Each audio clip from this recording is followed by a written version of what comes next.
I start breaking down in tears. So much drama, so many strange comments that are said beforehand. I want nothing to do with that. That's not my responsibility. I don't know what I did to deserve this. Things are going to get pretty dicey and pretty sticky. And all I'm going to say is expect the unexpected. What's up, everyone? It's Ava and Ivy, and welcome back to another podcast episode. Today, we have a pretty iconic guest. It's someone that doesn't really need an introduction at this point. It is Monika, player 152 from Beast Games Season 2. Say hi, Monika. Hey, guys. Thanks for having me. I'm super excited to be here. Yes, we're so excited to have you on. Great episode to have you on for, by the way. Episode 6. Sure. Yeah, if you guys haven't watched, I don't know why you're watching this podcast episode, go watch the episode and then come back. But we're going to talk all about it, but we want to debrief your whole gameplay essentially. So we're going to rewind all the way to the beginning. And why don't you give us a little background on yourself in general, maybe anything that the show didn't highlight with your story? Yeah, so I'm Monika. I am 28 years old, and I'm actually born and raised in North Carolina, which is pretty close to the Beast Studios. But as for my background, I grew up doing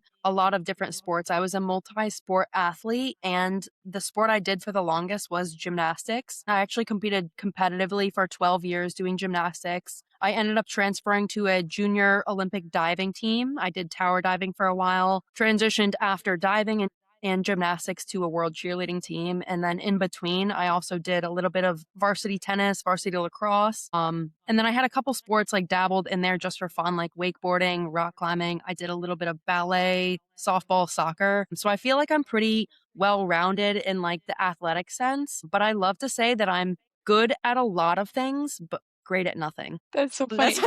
That's a crazy background. Like, yeah, I feel like you've done everything. Yeah. Well, so in the show, they do list me as a former gymnast. And like I said, that was my sport for the most of my background. But I did go on to compete in high levels in other sports. But gymnastics is the thing that I really hold close to my heart. And I kind of attribute to giving me all the skills that I carry through to my current day. I love that. And me and Ivy were both cheerleaders. I was a gymnast and then a cheerleader. So obviously different sports, but some same aspects from both of those sports. So I feel like gymnasts are very well-rounded athletes in every aspect. Well, and I will say we had a couple other of like former gymnasts on our show, but I think they got labeled as like a multi-sport athlete or a bodybuilder, a CrossFitter, but I think I was the only one listed as a former gymnast. Okay, interesting. Yeah. But okay, going off of like hearing about your background a little bit, I just have to tell you, and not trying to glaze you from the start, but Ava and I think you're so cool. And I told Jim this when we had him on, but like we've seen you so much on the screen and like rewatching episodes, like I feel like you're our friend. So parasocial relationship there, but it's just so exciting having you on here and like hearing about your background. Like that's so cool. I did not know that. Well, like I definitely feel that as well. Like I saw you guys compete on season 1, and I feel like I've been keeping up with what you guys are keeping tabs on, moving forwards. And, Ava, like you said, you were a cheerleader before, and we've kind of stumbled across each other on social media, and like there is that little connection there that's running in the background, but it's so nice to finally get to talk to you guys and, really dial down to what happened and when and why. Yes. Well, I guess should we start with some strategy questions maybe a little bit? Going into the game, did you have a lot more confidence when you found out there was only 200 people instead of 2,000? I think finding out that we were competing against 200 people, it did build my confidence a little bit, knowing that, you had to compete against less people, but also it kind of gave me a little bit of anxiety because I was like, okay, they've only chosen these 200 people and, they're all here for a reason. We all must have like really good accomplishments. So it was calming, but also like anxiety inducing as well to know that these people were like the real deal. But I did always feel like this sense of confidence within myself that I would do well, but you can see me boast a little bit and you can see me kind of stay a little bit quiet because I never wanted to reveal too much confidence to the point that I would fail and regret that. But I don't know, I felt good and I felt worried at the same time. So that kind of leans into your strategy, I guess, where you kind of say that you kind of want to like not boast your accolades or whatever, however you want to say it. So what was your strategy kind of going into the game? Did you plan on being more reserved? And did it kind of change throughout the game so far? So I think you guys would find this surprising, and you might not, but during our applications, we had to answer the question if we either wanted to portray ourselves as a hero or a villain. And I actually selected a villain. And up until this point, I don't really think you guys have been able to, see me work in that way. But as of episode 6 at the end, do give my word to some people and I backtrack on that. But I think, you are kind of starting to see my strategy take more of a front now that we're getting down to, the top 13, the top 10. I think my strategy evolved along the way as well. I applied being the villain and going through the motions. I really found myself not wanting to step on toes too much because seeing other people step on toes gets them eliminated. And so you really kind of have to play towards people's likes and dislikes, not try to rub people the wrong way. And so I think I kind of pulled out the strategy when the time was right. I'm definitely going to bring this up later in the episode, but it's interesting. Obviously, Jim talks a lot. I think that's pretty obvious. So I think sometimes, or at least throughout these episodes so far, his voice overpowers yours, and you kind of seem like the puppet master in the back, like, hey, everyone's looking at him, but they're not really looking at me. So I'm able to pull these strings that people aren't really noticing. So I kind of feel like that's how it's unfolding at this moment. But yeah, definitely going to talk about it later for sure. So I think definitely up until what you guys have seen, I've been able to pull the strings in the background and, Jim has been loud and he's been energetic. But I think now is when you kind of see the tables turn and people realize, okay, Monika is like a force to be reckoned with. She is a threat in this game. Is Jim the one we need to worry about or is it Monika? That's so interesting. Okay, that makes me so excited to just see what comes next. Before we get into everything we just saw happened, let's go back all the way to the beginning. And we already asked Jim his side of the story with your showmance and everything. Can you tell us more from like your perspective? No, I definitely can. So there's a lot of like theorization and theories about how Jim and I met, like if we were put on the show or if we were scripted. And I believe he confirmed this, but I can double down on it and say that I met Jim in Vegas. It wasn't even on day 1 that we met. We met maybe day 2 or day 3, and we were working on a lot of behind the scenes things like wardrobe, media, safety regulations. And we actually had this one dinner in Las Vegas that Jimmy took all 200 contestants out to. And that's where we flipped the coin to see if we would all win $1,000 or maybe $2,000. On the way back from that dinner, we're all filing into the hotel. And I see this guy in front of me and I see this tag sticking out on his shirt. And so I didn't even know it was Jim at this point. I just, kind of tap him on the back of the shoulder and he turns around and he just gives me that big cheesy smile that is Jim. And like, I was like, oh my gosh, like your shirt's on backwards. And he goes, yeah, it is. And so then, we were kind of just chatting it up. And then in the following days leading up to our first challenge, we just kept having some banter and just some chat and things were, they were, I could feel him coming on to me. I was coming on to him a little bit. And then fast forward to the first challenge, we take a bus over. It was like a 2-minute bus ride to our challenge set. And I asked him, I said, hey, will you sit on the bus with me? And he's like, yeah, we'll chat it up. We'll sit on the bus together. And there is something really interesting that did happen on that bus ride that I don't want to say quite yet, but I did come on to Jim first and I did get shut down. No way. Did. What? And you're not going to tell us? I think we're going to save the story for after everything. People are Okay. really interested to know if we're still together or not. And I don't want to spoil anything to come by, giving out any information, but things are going to get pretty dicey and pretty sticky. And all I'm going to say is expect the unexpected. Oh my gosh. You Yeah. and Jim Oh are my gosh. Yeah. It's always making us anxious for the next episode. It's so I funny. did make Literally. the first move. I did make the first move. Wow.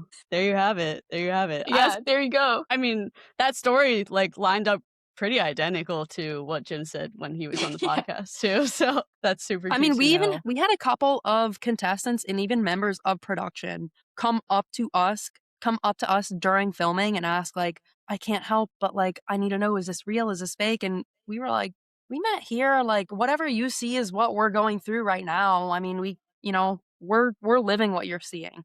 Oh my Right. gosh. Yeah, how does that feel like that the whole world is kind of seeing the beginning of that stage of your relationship. Like, is that kind of nerve-wracking to you, or is it okay? I think it's a little less nerve-wracking and just more of a curiosity standpoint where, I don't necessarily care what people think of me or what they think of Jim or what they think of us together, but I just really like to see what people's opinions are, like if they're supporting us, if they think we annoy them. So I wouldn't say it's necessarily hard, but more interesting to me to see what everybody thinks as it's coming to light 6 or 7 months later. Yeah, no, I Six, can seven, imagine. yeah. That's oh, yeah. Sorry, Um, sorry. No pun intended. what? I'm Seriously. dead. Wait, so I'm curious then, as everything was, like, happening as the show's going on, were you worried at all that it might be strategic on his end? I think at some points I was a little cautious whether or not, he was kind of playing it up to everyone else about me. But I think, as things go on, you can really see like Jim is my hype man and like all he cares about is like if I do well or not. And at the end of the day, if I do well, he does well in a Mm, sense. So it was a little nerve wracking, but not too bad. Yeah, mm. for sure. And besides Jim, did you have any, like, alliances in the show or maybe some that weren't seen or anything? Yeah, so besides Jim, I had a pretty strong alliance as of episode 3. When you see us forming our team for the obstacle, me and Jim paired up with Hannah and Katie pretty quickly, and that's because Hannah and I had a pretty strong connection through Patrick. I can't remember his number, but we had a pretty strong connection through Patrick.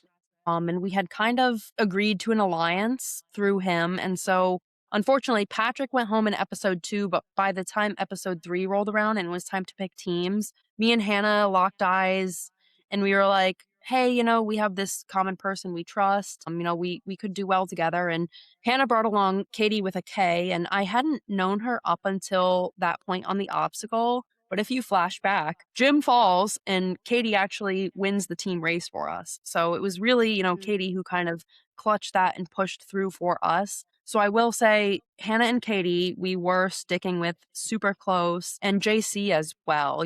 Me and Jim ended up going into the cube with JC. JC did offer Jim to self eliminate for the coin. And, as the story plays out, you see Jim kind of deny that offer. And JC was considerate enough to hand me the coin anyways. And he felt like that was something that would benefit me and the game moving forward. And that was kind of a selfless decision that he didn't have to make because at the end of the day, JC could have gone home with the coin. So I would say Right. besides Hannah and Katie and JC, I was not in an alliance with anybody else. But, I think as you see episode 6 unfold, you have two very strong alliances collide where, I win the strong challenge and then Nick wins the smart challenge with my help at the end. And that was because I wanted to push him through. I could have messed Nick up at the end of the challenge, but, that was somebody who I felt strongly about. I felt he had the numbers and I felt like we could benefit off of each other in the end. So yeah, that's interesting to hear about like your alliance with Katie and Hannah. Just because I feel like the show didn't really highlight that in a sense, but I guess you do kind of see it through picking teams with the obstacle course. Was there anyone else that you really considered to bring onto your team, especially because Jim was kind of being so hesitant on like having JC on your team? Yeah, so I was actually really the driving factor to bring JC on our team. In episode 3, when we're picking those teams, I actually don't think they show this, but JC was about to go on JT, Brandon, and Mia's team. And, I see JT talking with those people and we lock eyes and I look at JT and I kind of just give him this finger motion and he looks at his team and he looks at me and he looks at his team and he looks back at me and he just walks over to us. So apart from JC, I think me and Jim had a pretty strong bond with Jeff. Even before going into the cubes in episode 3, you can see a moment there where me and Jim are standing right in front of Jeff and JC and they're kind of testing the waters to see like, okay, who do they want to go in with? And me and Jim, we almost went in the cube with Jeff. But he's always got this stoic face. You can't really tell what he's thinking. And we really wanted to trust him, but he kept telling us, fair game, fair game. And we were looking it up and we were just like, like, we felt like we could trust him, but we just felt like we didn't know the outcome, whereas with JC, we already knew we could trust him, but I felt like I don't know. I felt like there was something with JC that he was going to do that maybe Jeff wouldn't. I don't know.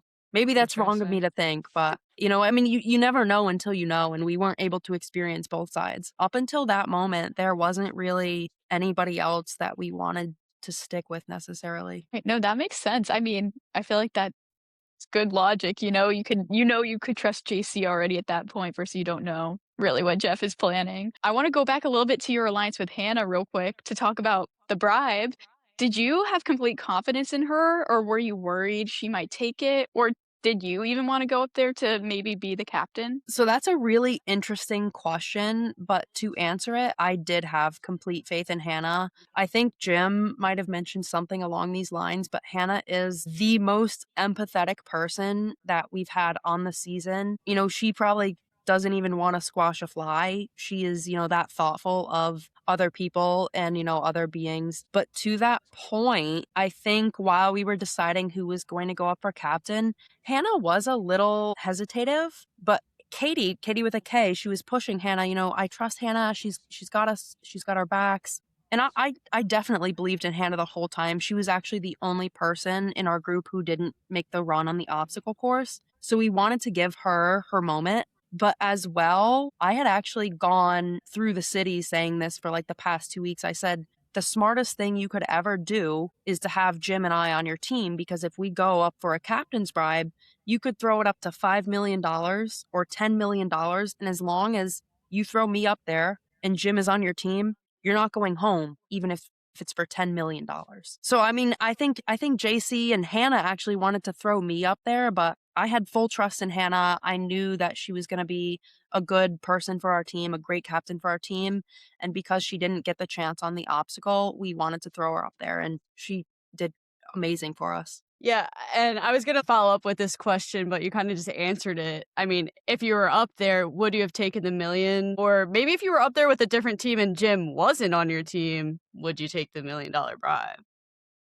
If Jim wasn't on my team, I think that I would have to kind of put my feelers out and see who else was on my team. But I think the number one thing for me while I was competing in Beast Games was to make it as far as I could. I've been, a Mr. Beast fan since 2016. I grew up in North Carolina. I would occasionally see them and the boys at Walmart or Best Buy or at a college campus. And just being able to have that experience that, hundreds of thousands of people wish for was more important to me than taking a bribe or eliminating people for money. I completely agree with that mindset too. I mean, me and Ivy have been very vocal how like we were there for the experience. We wouldn't have taken a bribe, honestly, no matter how much was offered. Unless it was the actual prize pot money, then maybe we would take the 5 million. But yeah, I think we relate on that aspect of just like we were always fans of Mr. Beast, and this is literally a once in a lifetime opportunity. How many people get to say they do it? So yeah, completely agree with that Exactly. mindset. Yeah. And it's interesting too because we've talked to obviously a few people now, and some people did have the mindset where like they're like, I'm here for the money. I'm not here for the experience. I would rather take the bribe at the number like I had in my head and leave than make it further and like take my chances. So I don't know. I've just from my point of view, I'm like, dang, it's the experience that I wanted. But obviously a lot of people have different mindsets going into the game. So And are you a true Mr. Beast fan if you just want the money and not the experience? Right, facts. No, right. You're right. I think the experience is more valuable than the money any day of the year. Mhm. I really do. Yeah, I completely Yeah. agree. And Mhm. that kind of transitions us into the next episode of dang, it would be nice if you won the $1.8 million island and still got to be in the show? So, Ivy, do you want to transition us into that? Yeah, well, first of all, I have to say, watching that, I feel like we even talked about this maybe on a different podcast, but we were like, dang, Monika would have actually killed like the island Mhm. challenges. Like, you would have dominated. So there's that we have to say. We wanted to know, were you surprised like about Ian winning the island over JC? Like, what was that like figuring that out? Because as the audience, we kind of expected Ian to win. So tell us more about that. So, really quickly talking about the island and going to Fiji, before the 10 contestants left for the island, we did not know it was a Survivor collab. We just know, hey, you're going to be going to compete for an island, have fun. And so to that point, me and Jim actually had a discussion a couple days prior to, the Cannonball search, and we didn't know it would be cannonballs at this point. We assumed it would be a ticket to the island. We didn't know how you would get it. We didn't know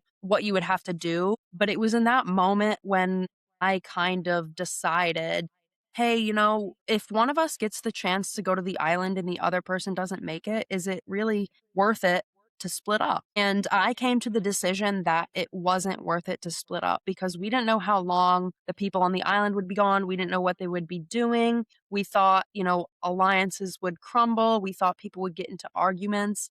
And so I made the decision, hey, if I get a shot to go to the island, I don't want it. I just want to stay here with you and enjoy our time. I don't want jet lag. I don't want to be fighting for an island. I don't want to get sleep deprived. So that's how we kind of came to the decision of let's just stay in the city. Long story short, we're searching for cannonballs, and I end up finding a cannonball inside of a basketball. And they don't really show it too much, but I'm screaming for August in the city. I'm like, August, August. And he comes running over, and I'm holding this basketball and I'm clutching it to my chest, like holding it so nobody steals it. And I said, August, here. I give him the cannonball. He goes, are you serious? I said, yeah, like take it. And he rips it open. It's the cannonball. He gives me a hug. He starts crying and he runs over and he shoots the cannon. So that was a strategic move on my part, to just stay in the city and not be involved in the drama that was happening on the island.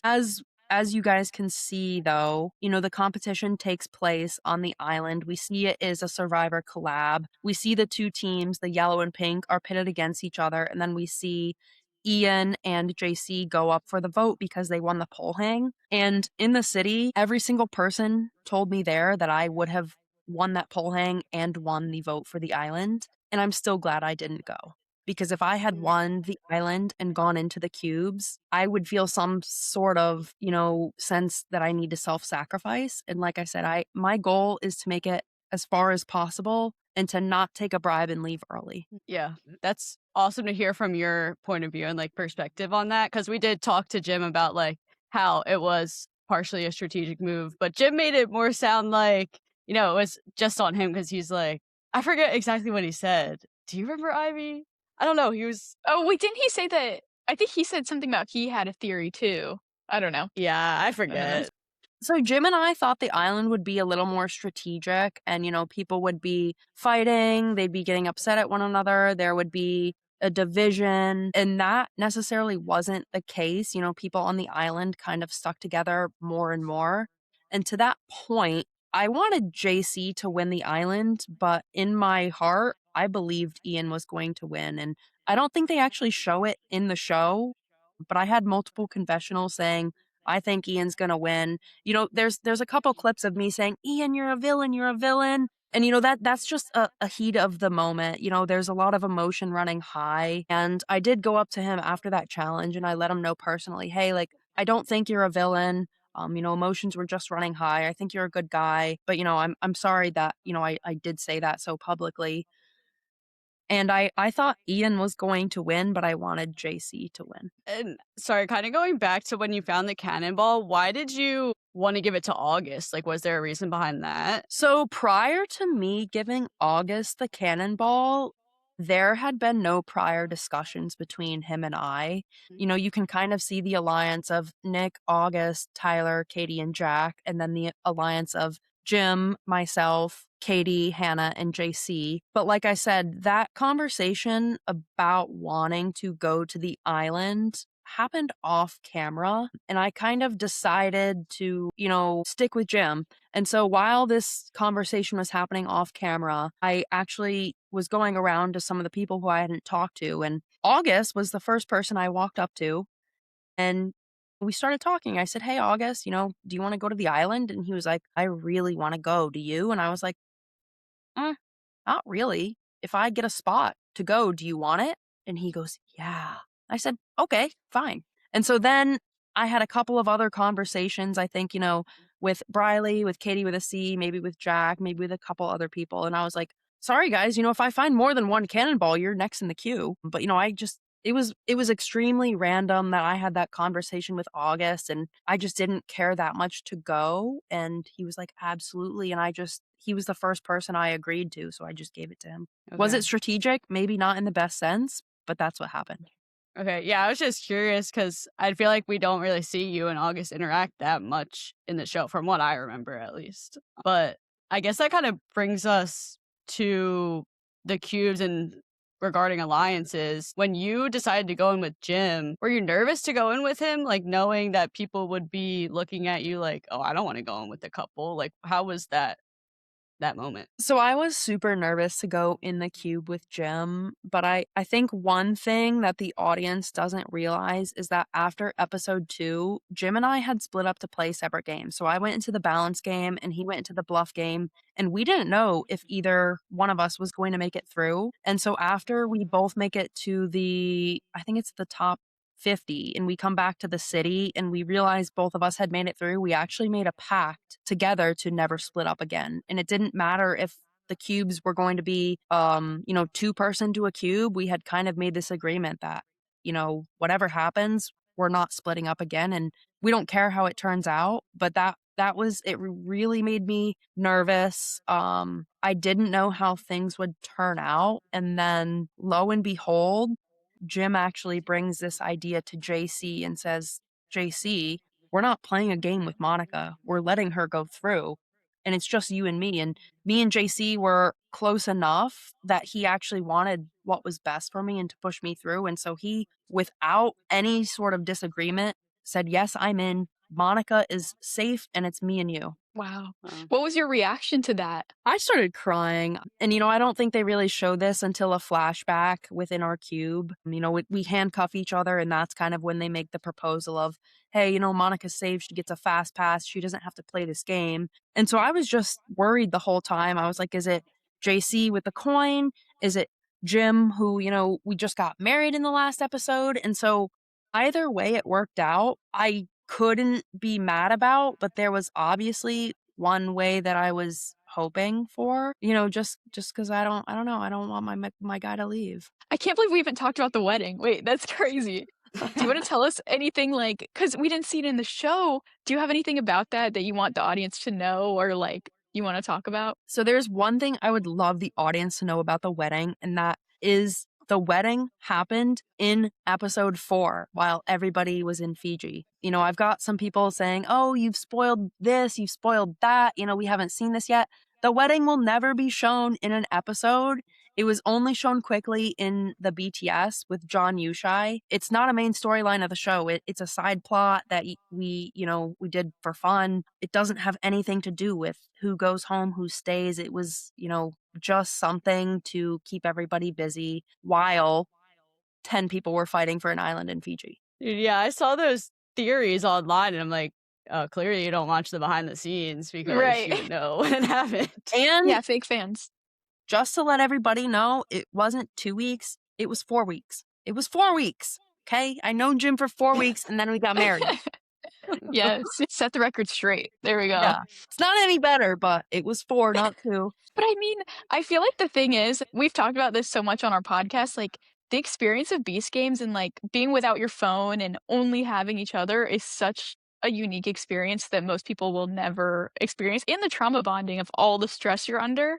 So, you know what? Valid. Everything's valid. I will say, within the scope of Beast Games, 1 week feels like 1 month. So time really does get construed in this weird way. But I will say, without the phones, I haven't had a phone. I haven't not had a phone in at least a decade. And I found myself several times, in conversations with other contestants talking about a previous moment and wanting to be like, hey, let me show you a photo. And I would reach in my pocket and I'd be like, oh, I don't have it. Yeah. But yeah, not having a phone was super weird, but I think it was one of the best experiences you could ever have. 100%. Completely agree. Yeah. Yeah. It's That's so funny.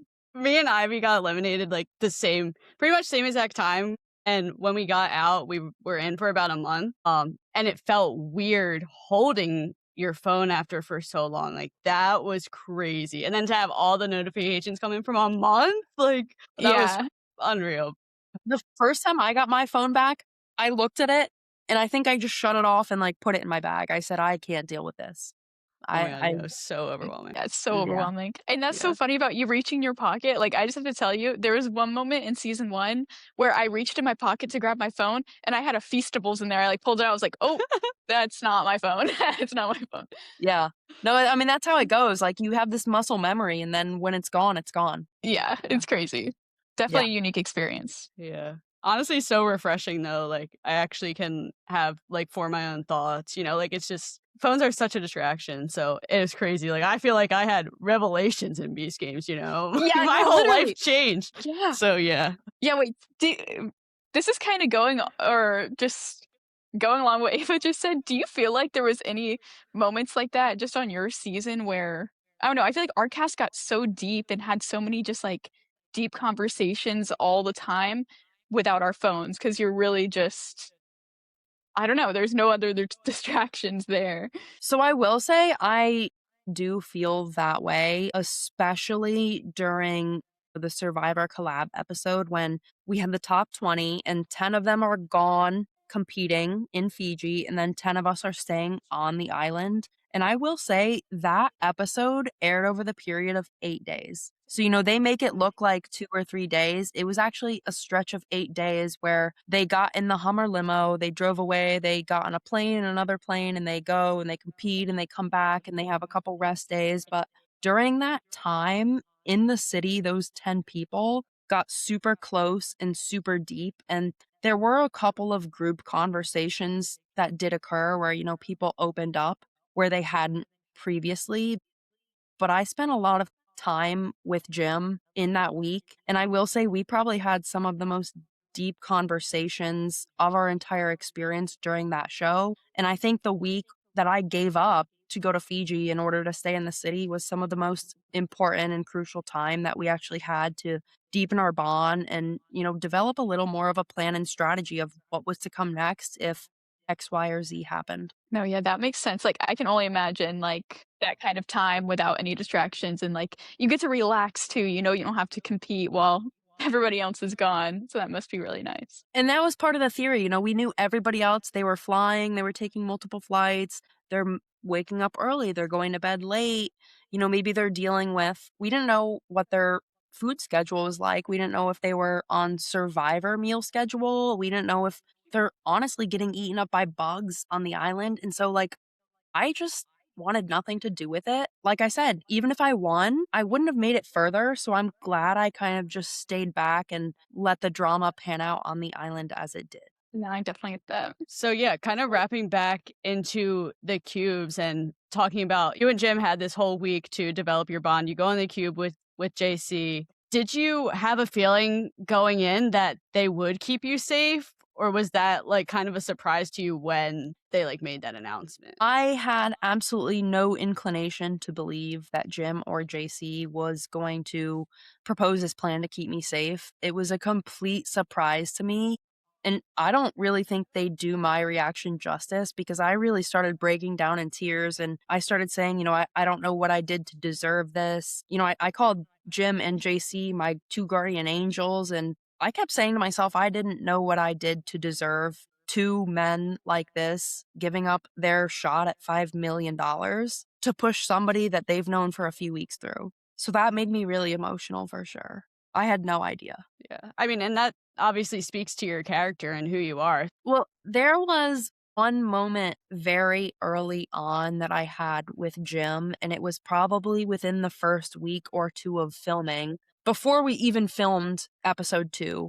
The challenge of balance, balls, bluff, and blocks. And that challenge was actually in Dark Horse Studios in Wilmington, North Carolina. And so I asked Jim to be my bus buddy as always. He says yes, and we're riding on the bus together. And moments like these are not recorded.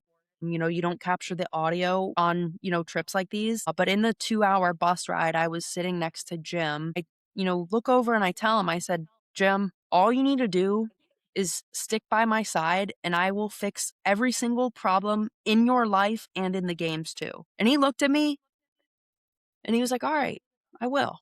And that was the moment that he actually never left my side. And, he kept my or he kept his promise of sticking by me, and I feel like I tried to keep my promise of fixing all his problems, and I guess you guys will see if I keep my word there, but that was something that I kind of established off the bat was that, "Jim, stick with me and I will fix every single problem you have." Like, I wish that was on camera. That would've been a good moment for the show, you know? Yeah, I will say there were a lot of moments on, like, buses or, in between challenges or even in the pods that weren't always caught every single time, but some of those moments were the most vivid that stuck with me. So did you have complete confidence that if JC lost that he would handcuff himself, or was there still a little bit of worry? Because, I mean, there's a coin now too, so that was crazy. And did you have any idea he would give you the coin? Like, was that even an idea in your head? So, after JC and Jim played the card game and JC lost fair and square, there actually wasn't a doubt in my mind that he wouldn't stay true to his word, and I would kind of consider the moments leading up to the cube extremely relevant and important. There was actually a time, also not shown on camera, that I was actually worried I was going home before the obstacle course, and I took myself up to production and I asked them if they could arrange a ride home for me that night because I felt in the bottom of my heart that I was going home. So as I finished that conversation, I was kind of tearing up and I was walking away. And the first person I run into is JC. And he takes it upon himself to, kind of wipe the tears from my eyes and ask, like, what's wrong? What's going through your head? And that's the moment when we kind of clicked. And he let me in on how stressful the games and the strategy would be. And, it was at that moment that we really clicked and our connection, me and JC's connection just really grew from there. But in the cube, like I said, I trusted JC to my full extent. I never thought that, he would try to betray Jim or I. And I never thought he would give me the coin. There's actually a moment where Jimmy asks Jim and I, "Hey, how do you feel about the coin?" And the second Jimmy asks me, "How do you feel about the coin?" I throw my hands up and I take a step back. I said, "I want nothing to do with that. That's not my responsibility." And Jim goes, "I want that coin so bad. I want it." And so it was really up to JC at the end of the day because he didn't have to give it to me or Jim. He could have gone home with it. He Mhm. didn't have to make that choice. And he took it upon himself to give it to somebody who he thought he could trust and who he thought was capable of bringing it to the top six. And I think that's, one of the most selfless and considerate things he could have done. He didn't have to, and he did. Yeah, and I think now that, we talked to Jim about it last week, but we couldn't fully discuss it because it was a cliffhanger. But now that we know like what JC's done, I think this definitely does show his redemption arc. And I'm really proud of him for being able to do that. It is hard to throw away your shot at $5 million, and the fact that he's had his shot in season one, obviously walked away with something, but came back with a different mindset instead of just continuing this storyline that wasn't really true of himself. I just want to give props to him. We're going to talk to him on the podcast in a pretty soon, but yeah, I think he went out on an awesome note. I honestly haven't seen much feedback on social media, so I don't know how the world is taking the information, but in my opinion, I think that was a great redemption arc for him, and that was the perfect moment for him to complete his goal. And So I just want to give props to JC as well because, like I said, there was no reason for him to give that coin to anybody. He could have gone home with it, and he chose to give it to somebody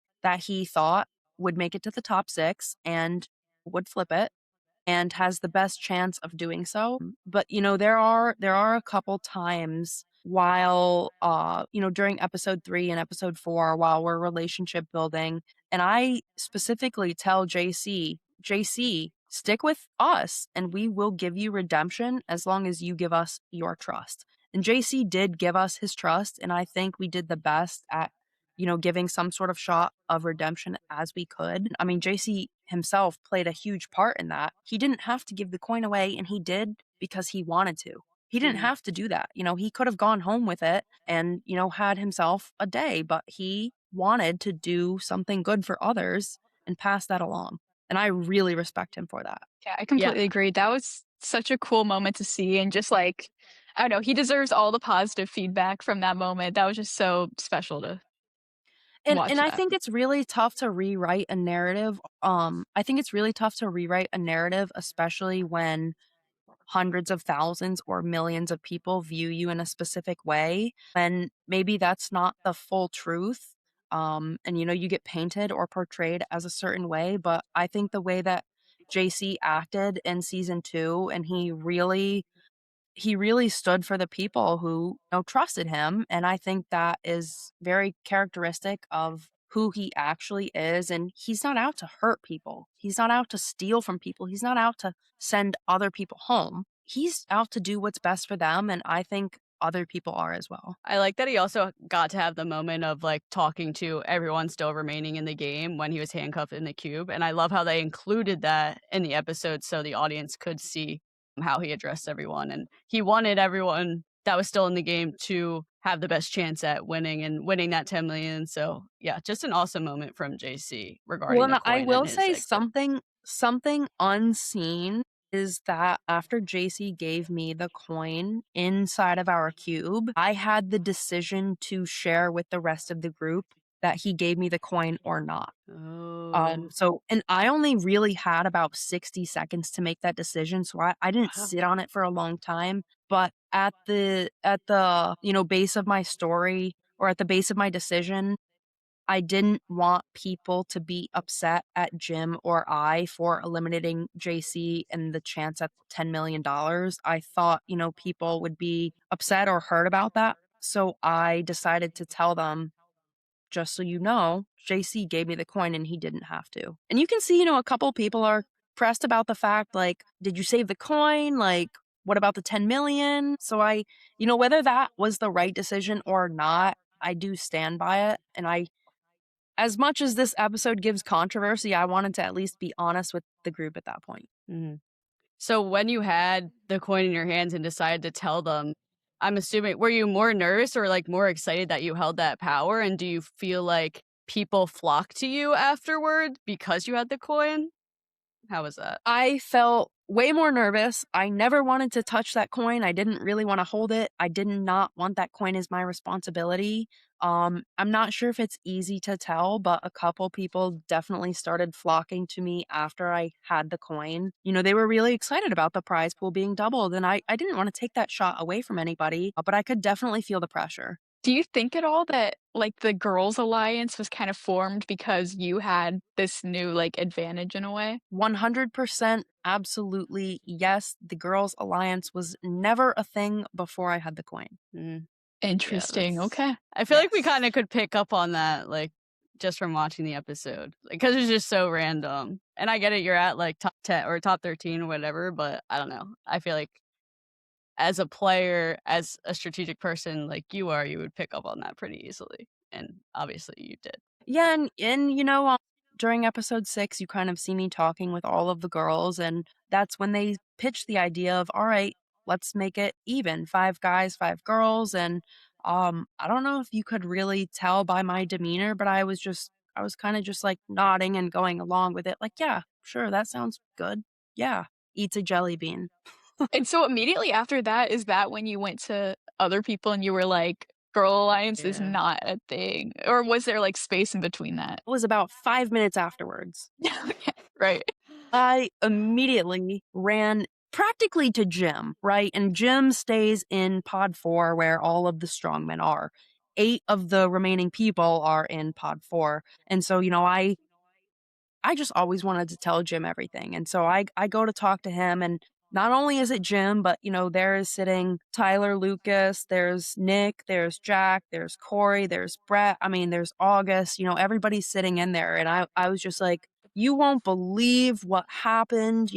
Everybody's coming up to me saying that we're doing an all girls alliance. Meanwhile, I'm not naming names, but some of the girls were not the closest with me, and I would hear whispers and I would get a couple side comments which just weren't as thrilling. And so I get the coin, I win immunity, and they're now trying to be my best friends. And so I go to tell Jim, yo, this is happening. But as I'm going to tell Jim, it's the entire boys pod. And I was a little worked up, and I was just like, guys, this is what's happening right now. I'm not with it. So if you want to propose another plan, like, bring me in. And that's kind of the moment where I got brought into the larger picture. Okay, interesting, interesting. So then I guess pivoting a little bit into the challenge, when you saw what it was, did you feel really confident and did you feel confident that you would beat Braley? So we did not know what the physical challenge was until we were already lifted 100 feet in the air. You know, we had blindfolds and we were holding the arm of a panther guard, and we get brought up there, and by the time we get up top, you know, we're 100 feet in the air, we take off our blindfolds, we see the rope sitting in front of us, and at that moment when I saw the rope, I was just like, let's go. I can sit here all night, and we did sit there all night. Was I confident that I would beat Briley? No, I had never seen her hang before. You know, I've never seen her do pull-ups, muscle-ups, climb a rope. She's like a super athlete. She does CrossFit, she does the grid league. She's incredibly strong. I'm pretty sure if you put my head between her legs, she would crush it like a watermelon. So I wasn't necessarily sure how well she could perform in the challenge, but I knew how well I could perform. And so I was confident in myself. But I will say, by the time everything finished, we were hanging for about 45 minutes straight. Oh my Oh gosh. my gosh. It was tough. That's It was crazy. a showdown.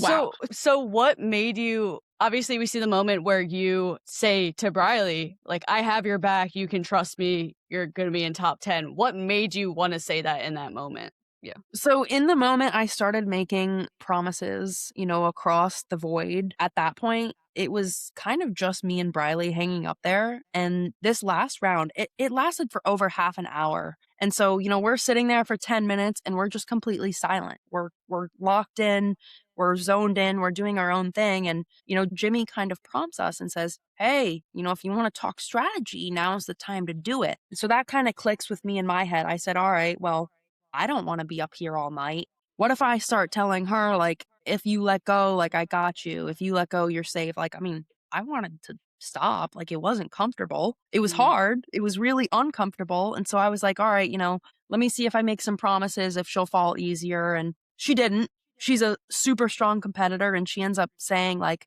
"Monika, I trust you, but just to let you know, this is gonna be a showdown. It's me versus you. I mean, I'm not gonna let go unless my body gives out." And once she said that, I said, all right, it's really time to lock in. I'm not letting go unless my body gives out either.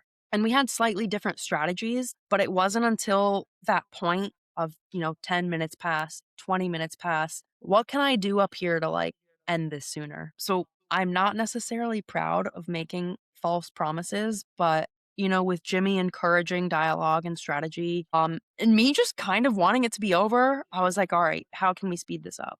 And it didn't work. Mhm.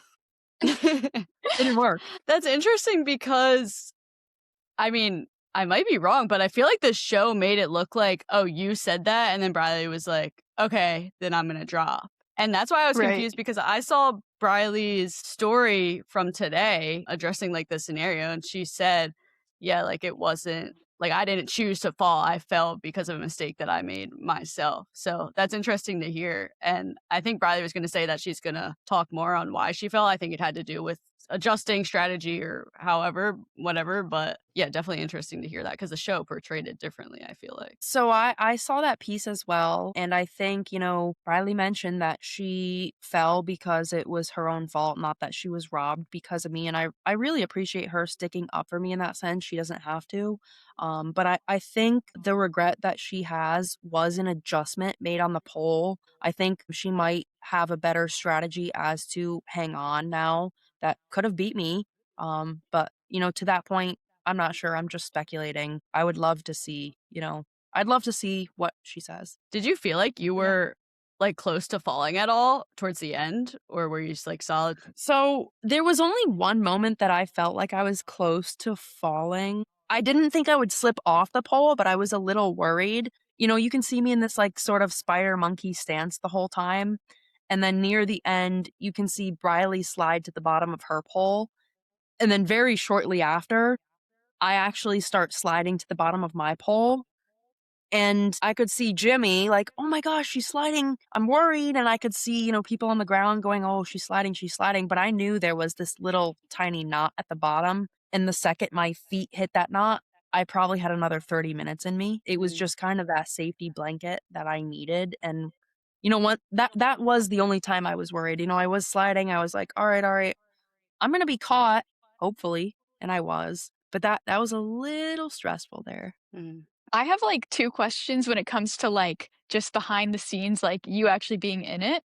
So, my first question is, did you like realize how high up in the air you were going? Two, I also want to know in between each like person going, what was that experience like? Like, were you all talking? And just how long did that take? So, really quickly, before everybody was sent up on the cranes and the platforms, we had no idea how high we had no idea how high we would be going. We didn't know the challenge, we didn't know the course, and so by the time we're all lifted up off the ground, we take our blindfold off, and then we get the announcement, "You are 100 feet above the ground, and you will be hanging on this rope until one of you is, left standing." So we had no idea about the height, but I think one of the funniest things about this was that before this challenge, we had to get a safety debrief. And it was an individual safety debrief where, you are pulled aside and you're talked to, and you kind of have to establish your comfortability in doing something like this. And,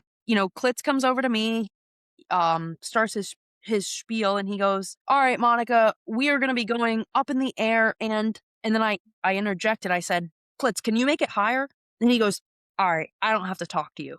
And then he literally just moves on and he goes to the next person. And to that point, I also didn't even know what the challenge was, how high we would be. And I asked Klitz, I said, "Hey, can I do this without a harness? I think it's going to hinder me." And he goes, "No, you can't do this without a harness." Long story short is I could do it without the harness. And then the second question, between rounds, so we all went at the same time. In between rounds, there was probably between 60 seconds to 3 minutes where, you had time to just recoup your energy, catch your breath, make a couple comments to the people who were standing next to you. And then there were also people across from you who were pretty far. So you kind of had to yell, and it was really hard to hear. So like Jim, Briley, Tyler Lucas, Brett, they were across from me. And so we would have to kind of yell to coordinate. And I didn't necessarily want all of the people on the opposing platform to hear what I was saying. So I didn't get to say everything I wanted to, like, "Hey, Jim, try this strategy," because I didn't want the other people to try the strategy. Okay, that makes sense. That's just I love that you said that to Klitz. That's awesome. Did anybody say like that they weren't comfortable? Like, how would that have gone? Would they just not compete, I guess? So I don't believe anybody said they were uncomfortable. And this is not confirmed, but I believe if you wanted to opt out of the challenge, that you would go home. But this is not Oh. confirmed. I actually have no idea what would happen if you opted out of the challenge. I don't know if you'd be able to move on. I don't know if you would get sent home. Nobody opted out of the challenge, so we don't know. Okay, interesting. Yeah. Interesting. So, how did you feel beating everybody? What was that feeling like? I think, after I finished that challenge of hanging on the pole, it was just a very surreal feeling. Obviously, I was, like, extremely happy, but I don't think I was processing everything as quick as it was actually happening. I actually had to ride the crane down to the floor, and I feel like I had 1,000 thoughts racing through my head. And the first thing I did when I walked off the platform was run straight up to Jim because he was my hype man. He was cheering for me. He was the only one going crazy down there. So I don't think it really hit me until we got back to the city. Were you nervous? Obviously, seeing now everyone knows for sure that you are a strong competitor in the challenges. Were you nervous that people were going to see that as a threat moving forward? And like, did you feel like you had a target on your back because of that? So this might be a little naive of me, but I didn't feel like I had a target on my back from winning the strong challenge. If anything, the only target I felt on my back was because of the coin. Mm. I had never wanted the coin in the first place. I thought it was too much responsibility. I didn't want to have to, play with the leverage and, the promises of flipping it or not. But all I knew was that I was confident in bringing that coin to the top six. So you felt pretty safe. Do you feel like with the coin though, just because of how many people wanted to have that in the game? I felt safe with the immunity in the top 10. I don't think I necessarily felt safe with the coin. Okay, interesting. So then I guess kind of going into the smart challenge, obviously you didn't do it, but you had a part in Nick ultimately getting across. How do you think you would have performed in that game? Would you have wanted to step up and Terribly. try to make it across? I Really? think I would have performed terribly. I think memory games and pattern is like my strongest weakness. So I Oh. am actually super thankful I did not have to participate in that game. Um, at the end of the day, everybody kind of worked together to get a common friend across the board. And I think you guys can see that at the end.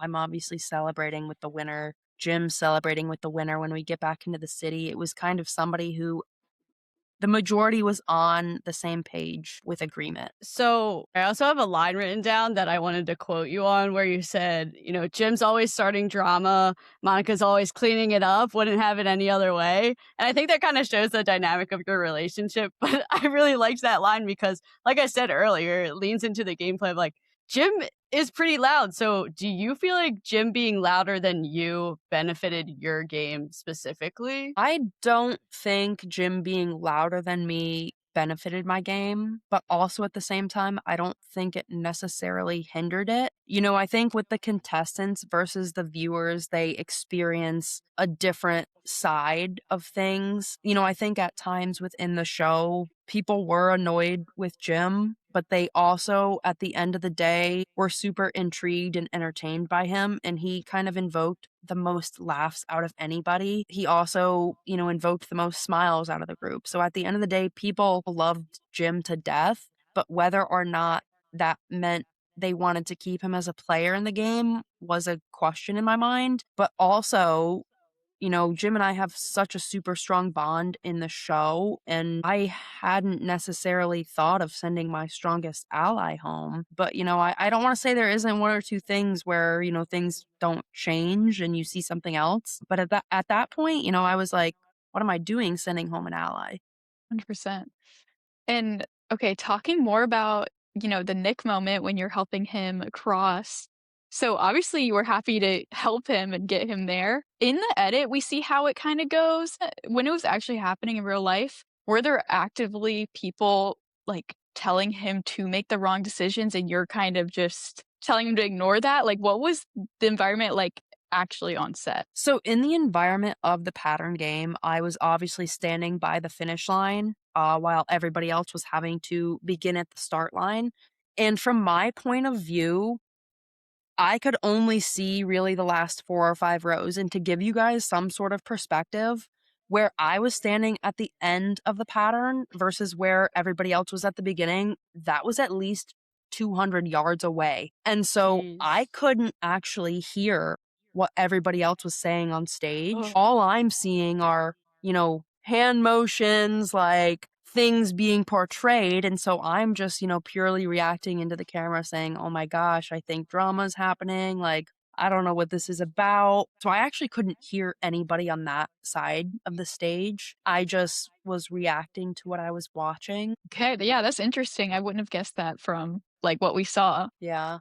I mean, the hand gestures were very grand, and there's arms being thrown up, and I can like visually see conflict happening Right. between Jim and Briley, and I'm just like, "Oh my gosh, it is going down. I have no idea what's happening, but it's messy." And it was. Yeah. So, I mean, clearly you were happy, or at least from what we saw, you were happy that Nick was the person that made it across and you had to make a decision with him. But is there anyone that you didn't want to see win the Smart Challenge? There were, without naming names, 3 to 4 people who I Mm. did not want to win the Smart Challenge. Yes. Yes. Okay. Okay. Okay. We won't dig any deeper. We'll make the Yeah. audience guess on that one. But since it was ultimately you and Nick making the decision on the 3 eliminations, obviously we saw 2, we don't know the third. That was a cliffhanger. But do you feel like it was easier to make your decision on the 3 people you wanted to eliminate with Nick as your partner compared to having someone else that you didn't want to win? So I think depending on who my other partner would be would kind of dictate my reaction. But however, with Nick being the co-captain, he's a strong guy. He's strong in his stature, he's strong in his mental game. And I knew that elimination, the 3 votes, was something that was going to be a hard decision. At the end of the day, I never wanted to be the person to take away somebody else's shot at winning a life-changing amount of money. And so I kind of leaned on Nick and his personality to kind of help me through that moment. And Nick is a strong guy. Like I said, he's strong in physical stature and he's strong in mental stature. And so I really did lean on him and get comfort from him in the moment that what we were doing had to be done at the end of the day. It was a hard decision, but that we were making a choice that would benefit the group at the point. Okay. Yeah. And I'm just gonna go right into kind of deciding about Briley and Tyler.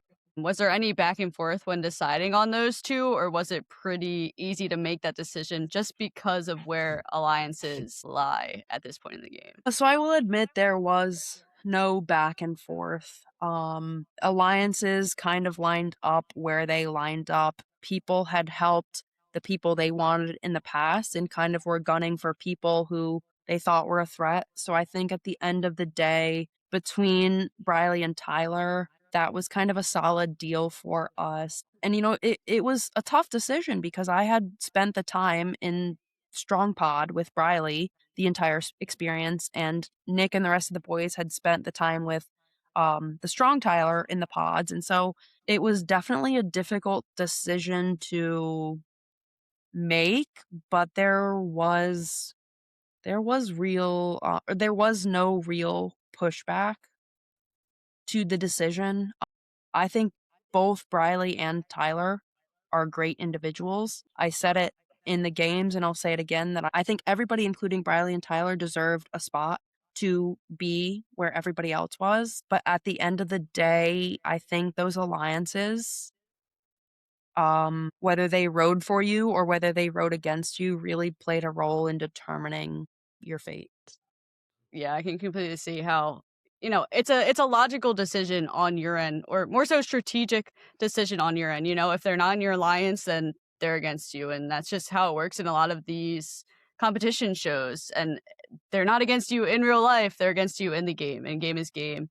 Briley said she does respect everyone's game. And I feel like that's what we've heard from everyone we've talked to so far.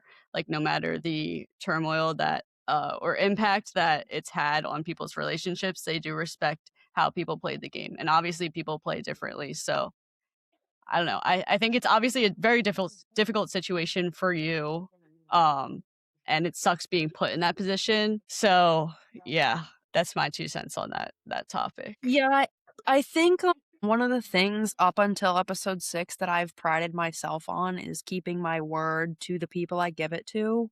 And you can obviously see during episode 6, I promise a couple of people that, hey, I'll bring you through. And maybe at the end of the day, that wasn't true.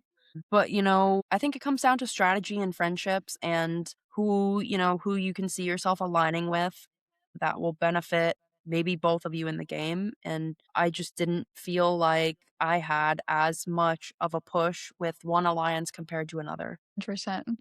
Yeah, that's a crazy situation, and yeah, no. I feel like nobody probably would wanna be in those shoes, everybody wants to be safe, but nobody wants to have to be that person. Such a good Beast Games challenge though, like, good TV though. Well, and But to your point also, I think they only show me saying this one time, but I know I said it multiple times. I think there's a voiceover where I'm hugging Jim and I start breaking down in tears and I tell him, I said, this isn't a fun position to be in. It's not something to celebrate. At the end of the day, right. yes, you have immunity. Yes, you have power, but you are also going to be villainized in ending 3 people's times here who maybe you think they should still be here, but there is no other choice than to make that decision you're faced with. And maybe I could have made the decision better, but I did in the moment, what my emotions were pushing me to do. And like I said, maybe I could have done it better and I didn't, but I did it the way I did and I don't have regrets. Yeah, that's awesome. Honestly, it's just hitting me now, but it's kind of similar to the train game we had in season 1, like, they had to choose who they're gonna eliminate, and whoever did that became a villain, but it's like you have to make a choice. Like it's not like everybody's making it through, you know? So yeah, I feel like people should be able to understand that. Like you literally had to choose. It wasn't like you could have just let everybody go through. Exactly, and at the end of the day, looking back on it, the choice I made is the choice I made. 6 months later after filming, would I have chosen something different? Maybe, but that's not what happened, and that's not the reality of the games. So I stuck with what I chose, and I think you guys will enjoy seeing how it plays out. Yes, definitely excited to see who the final choice was and, the rest of the episodes and everything. So I guess kind of questions to wrap it up. Do you have any fun behind the scenes moments you want to share with us that we didn't get to see on camera? I know you had mentioned that there were some moments off camera that you had. I would say, I mean, there's many like tense moments off camera that are filled with drama that they don't necessarily stick in the show because they don't enhance the storyline. So much drama, so many strange comments that are said beforehand that don't necessarily have to do with anything going on. But I'm trying to think of anything behind the scenes.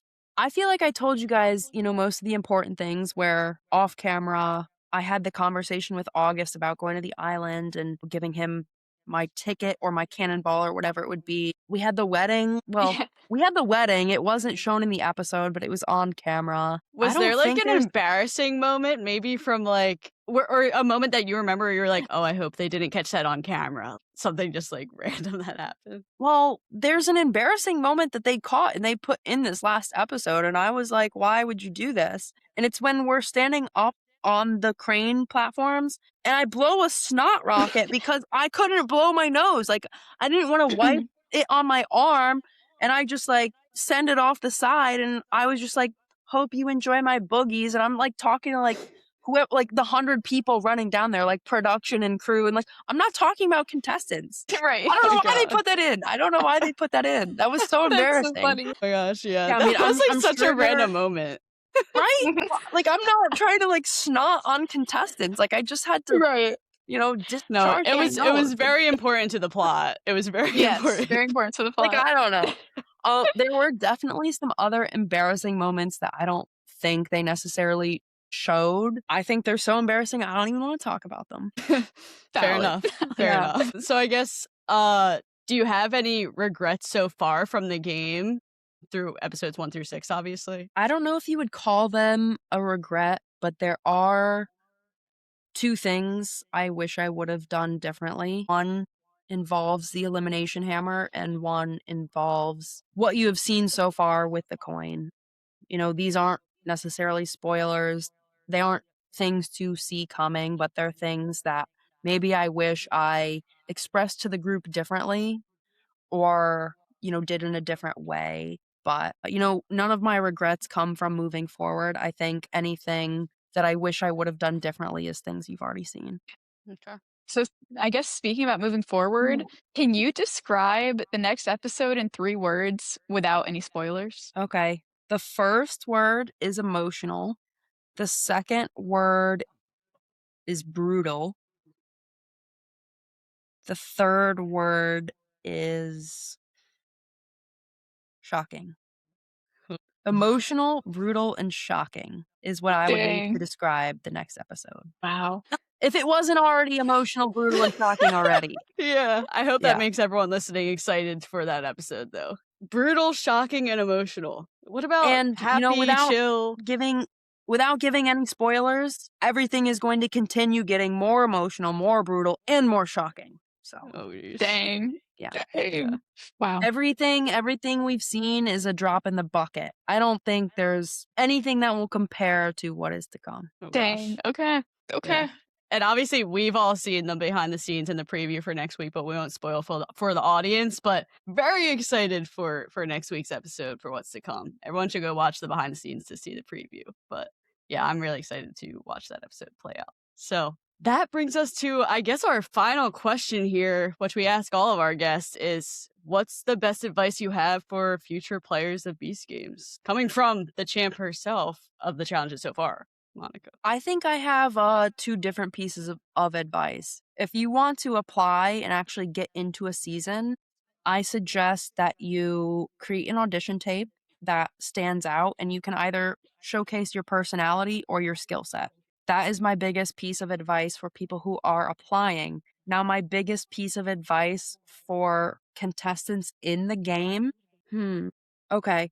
My biggest piece of advice for contestants in the game is to play to your strengths, but not too much. Don't show yourself as a threat. Don't make alliances that are controversial. Maybe even lay a little bit low, but I think being strong, being smart, being strategic is super important, but I don't think you want to do it to a point where you become a target. I agree with that. And Yeah, that's good I don't advice. wanna I don't wanna call anyone out from season 1, but we had Patrick on season 1 who was a very, very strategic player and was going around to a lot of people making alliances, talking about other alliances, and it kind of bit him in the butt because he had a target on his back because of that. Sorry, Patrick, for saying that, but it's true. So, I think that's great advice, don't Yeah, stick out too much. I think there's a balance of being too friendly versus not sociable enough. I think Mm. there's a very middle ground that you want to lay in, as well as strength. You don't want to be too weak and you don't want to be too strong. You kind of want to ride in the middle of the pack where people don't see you as a threat, but they can also see you as an asset to their team. Every game is played differently. Every group of people has different social characters. So maybe one strategy won't work for a different season, but I think, showcase your skill set and your personality and don't be too strong and don't be too weak. Okay. Good advice. Good advice. Write that down. Write that down. Do you have any final words or anything that we missed maybe, Monica, that you wanna speak on? I don't think so, to be honest. And I think you guys hit a lot of like the great points and things that other people are thinking. No spoilers. There's a lot of people to choose for, or there's a lot of people to choose from for the top 10. And I just want to let you guys know to expect the unexpected. Okay. Okay. Dang. Dang. I'm so excited now. But Monica, thank you so much for coming on. Like, this was such a good conversation. And I know we've both loved watching you so far in the show and can't wait to see, what else happens now. Yeah, thank you guys for having me on. This was like super awesome to kind of digest and talk with you guys. Super excited to see your thoughts about what is to come and how the heart smashing works out. Yes, for sure. And is there any thing you want to shout out? We're gonna roll out the red carpet for you. Anything you want to plug to the audience? Shout out to Jim and JC for giving me a fast pass through the cubes. Shout out to my mom and my dad for supporting me through this whole journey. And shout out to you guys for giving me a platform to talk. So thank you guys. What about socials? Where can they find you? Socials at Monika Ronk on Instagram. It is Monica with a K. I have a link tree in there. You should be able to find everything else from there, but at Monika Ronk. Okay, well, that's all we have for you guys right now. Make sure to go watch some of our behind the scenes content, like this video, and subscribe if you haven't already. But until next time. See ya.